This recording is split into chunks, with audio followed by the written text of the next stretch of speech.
I always thought my neighbor, Mr. Blackwood, was a strange man. Growing up, I would often see him sitting alone on his front porch, staring blankly into space with a creepy smile on his face. I would also notice the occasional person walking into his house, but they never seemed to come out. I brushed it off as just my overreactive imagination, until one night when I heard the screams. It was a cold and stormy night, and I was at home alone. I was sitting in my living room, engrossed in this scary movie, when suddenly I heard a blood-curdling scream pierce through the quiet neighborhood. At first, I thought it was just a scene from the movie, but the scream continued, getting louder and more intense. I tried to ignore it, thinking it was just the wind playing tricks in my mind. But then, the scream turned into a cry for help, and I knew it was real. I quickly turned off the TV and opened my window, trying to locate the source of the screams. It was coming from Mr. Blackwood's house. Without thinking twice, I grabbed a flashlight and ran outside towards his house. As I approached his front door, I could feel my heart racing with fear and adrenaline. However, when I pressed my ear against the door, the screams suddenly stopped. It was all dead quiet. I hesitated for a moment, debating whether to knock on the door or just go back home. But before I could make a decision, the front door slowly creaked open. I shone my flashlight into the dark hallway, but there was no one there. I cautiously stepped inside, the musty smell hitting my nostrils. The house was eerily quiet, and I could feel an unsettling presence looming over me. I followed the sound of footsteps coming from upstairs, as if someone was rushing towards the bedroom. With each step, the floorboards creaked under my weight, making me feel like I was being watched. I reached the bedroom and slowly pushed the door open, my heart pounding in my chest. What I saw inside will forever haunt me. Mr. Blackwood was standing in front of the window, clutching a knife in his hand. But it wasn't the knife that made my blood run cold. It was the person laying on the bed, bound and gagged, with a look of pure terror in their eyes. It was my next-door neighbor, Mrs. Carmichael. I couldn't believe what I was seeing. I had always thought Mr. Blackwood was a harmless but creepy man. I would never have imagined him capable of such heinous acts. But before I could process everything, he turned around and faced me with that same creepy smile I had seen on his face countless times before. "Hello, my dear neighbor," he said, in a chillingly calm voice. "I've been expecting you." My mind was racing, trying to come up with an escape plan.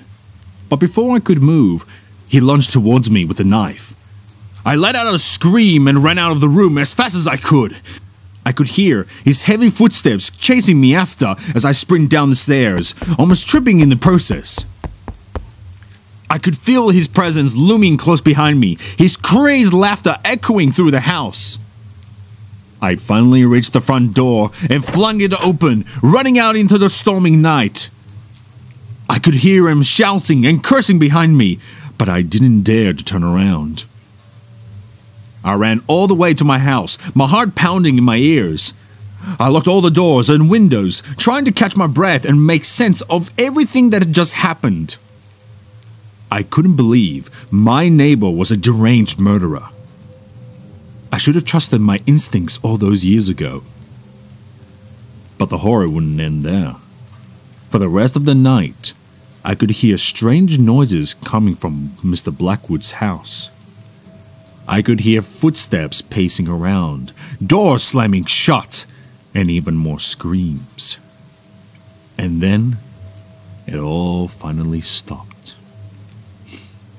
The next morning, I called the police and told them everything that had happened. They searched Mr. Blackwood's house, and what they found was beyond terrifying. The basement was filled with torture devices and the bodies of his victims. It turned out he had been luring people into his house for years, never letting them leave. Mr. Carmichael was the lucky one. She had somehow managed to escape and run to my neighbor's house for help. Others were not so fortunate. I was lucky to have survived that night, and to have finally exposed Mr. Blackwood for the monster he truly was.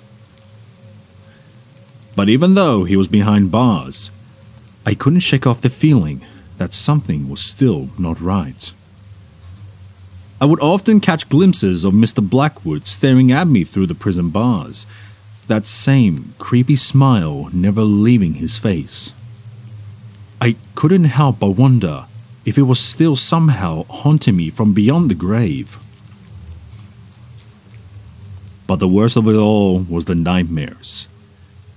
Every night, I would dream of being trapped inside Mr. Blackwood's house, hearing the screams of his victims echoing through the walls.